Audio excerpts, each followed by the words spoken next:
Order! Order! You are an incorrigible delinquent at times. Behave yourself, man!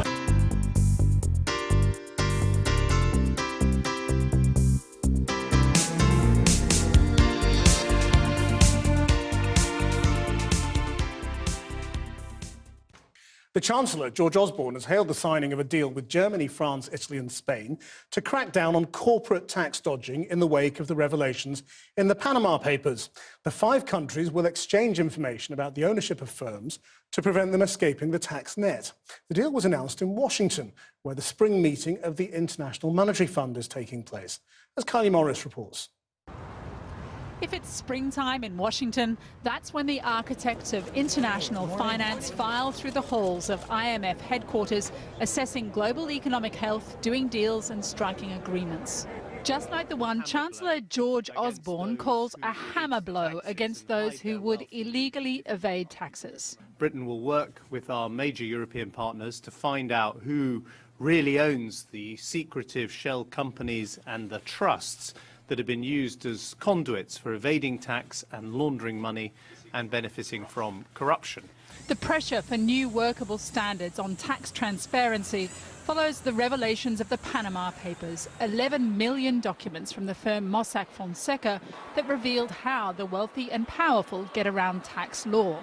But already there are warnings Britain can't deliver on the deal it's signed onto in Washington because it simply doesn't have the information to share. This is a hollow deal. Every year, 400,000 companies in the UK fail to file an annual return form with the Registrar of Companies. They are, in the jargon, struck off. That means dissolved. As a result, we never get the information, we never get the accounts, we never know about who the owners are, legal or beneficial. So George Osborne is offering these countries something he simply hasn't got. The Chancellor took to the roof of our building in Washington to defend Britain's leadership. He insists Crown dependencies used for sanctions busting, money laundering and tax evasion will too feel the effects of his hammer blow. And so the world has just got a much colder place for the hotspots of international tax evasion. And frankly, if British overseas territories don't comply with the rules, they'll be on that blacklist and face the consequences. We were refused our own interview, but as he left, wanted to ask the Chancellor about his own tax affairs and why he's only released a single year's tax return when the Prime Minister has released 6. I'm wondering if I could ask you why you've only released a tax return for a single year, sir, when the Prime Minister has released them for 6 years. Are you intending to release any more, sir? I've just done an interview with ITN, which I think owns Channel 4, no? But you refused to speak to Channel 4 News directly, sir. Are you able to answer this question? The Chancellor has come to Washington to talk about tax evasion, to try to project a sense of British leadership on this issue, but his willingness to talk doesn't extend to Channel 4 News. OK, Kylie, nice try.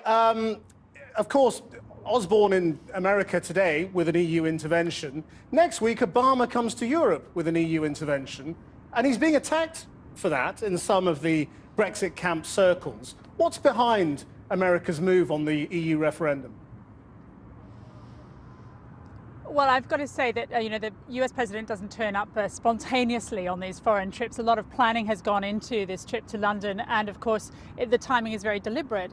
He's arriving at a very sensitive moment in the debate. We know his position, that he sees the UK as being a cornerstone in European post-war prosperity and peace, and the US would like to see the UK remain there. The latest thing Ben Rhodes is saying, the Deputy National Security Advisor here, is that we have no closer friend in the world, and if asked our view, we will offer it. 2 things: they're concerned about European disintegration. They want a Europe that's as stable as it possibly can be. That way it can help the US in the Middle East on climate change. And they want Britain to be as strong an ally as it can possibly be. And they think Britain connected to Europe offers that in a way that Britain on its own cannot. Thanks, Kylie. I've been getting away with it all.